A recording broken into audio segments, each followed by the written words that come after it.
नमस्ते साथीहरू, आज हामी यस्तो विषयमा कुरा गर्दैछौँ जसले तपाईको आर्थिक अवस्था र घरको सुख शान्तिलाई सिधा असर गर्छ। वास्तुशास्त्र अनुसार हाम्रो घरमा रहेका केही यस्ता अशुभ वस्तुहरू छन् जसले साक्षात दरिद्रता र दुःखलाई निम्तो दिन्छन्। यी वस्तुहरू के हुन् र तिनलाई किन आजै घरबाट फाल्नुपर्छ? आजको यस भिडियोमा हामी विस्तृत रूपमा चर्चा गर्नेछौँ। भिडियोलाई स्किप नगरी अन्त्यसम्म हेर्नुहोला किनकि अन्तिम बुँदा सबैभन्दा महत्त्वपूर्ण छ। आउनुहोस् भिडियो सुरु गरौँ। के तपाईको घरमा पैसा टिक्दैन?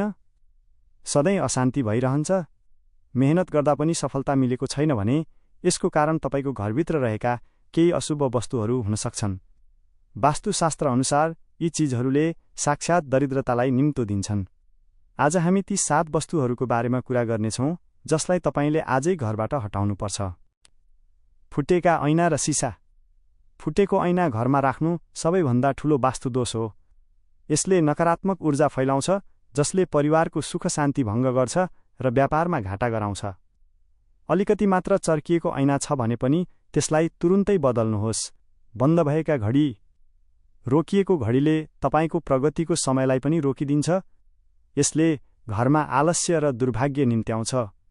यदि घरमा ब्याट्री सकिएको वा बिग्रेको घडी छ भने त्यसलाई कि त मर्मत गर्नुहोस् वा तुरुन्तै हटाउनुहोस्। सुकेका फूल र काँडेदार बिरुवा। घरमा सजावटका लागि राखिएका फूलहरू सुकेपछि तिनले नकारात्मक ऊर्जा पैदा गर्छन्। त्यस्तै घरभित्र क्याक्टस जस्ता काँडेदार बिरुवा राख्नाले परिवारमा कलह र आर्थिक सङ्कट बढ्छ। सधैँ ताजा र हरियो बिरुवा मात्र राख्ने गर्नुहोस्। पुराना र फाटेका जुत्ता चप्पल। पुराना र फाटेका जुत्ता चप्पलले शनिदेवलाई रुष्ट बनाउँछन्। यसले गर्दा मेहनतको फल नमिल्ने र ऋण बढ्ने समस्या हुन्छ। नलाउने जुत्ताहरू घरको कुनामा थुपारेर नराख्नुहोस्। चुइएको धारा। वास्तुमा पानीलाई धन मानिन्छ। यदि तपाईको घरको धाराबाट निरन्तर पानी चुइरहन्छ भने यसले धनको नोक्सानीलाई सङ्केत गर्छ। चुइएको धाराले घरमा आर्थिक अस्थिरता ल्याउँछ, त्यसैले यसलाई बेलैमा मर्मत गर्नुहोस्। रातभरि जुठा भाँडा राख्नु। धेरैको बानी रातको जुठा भाँडा भोलिपल्ट बिहान माझ्ने हुन्छ। तर भान्सामा जुठा भाँडा छोड्दा माता लक्ष्मी रुष्ट हुनुहुन्छ। यसले घरमा सिधै गरिबी र बिमारी निम्त्याउँछ। फोहोर र कबाड सामान। घरको छत वा स्टोर रुममा राखिएका पुराना फलामका सामान र खिया लागेका औजारले राहुकेतुको प्रभाव बढाउँछन्। कबाड सामानले मानसिक तनाव र आर्थिक बाधा ल्याउँछ, त्यसैले घरलाई सधैँ सफा राख्नुहोस्।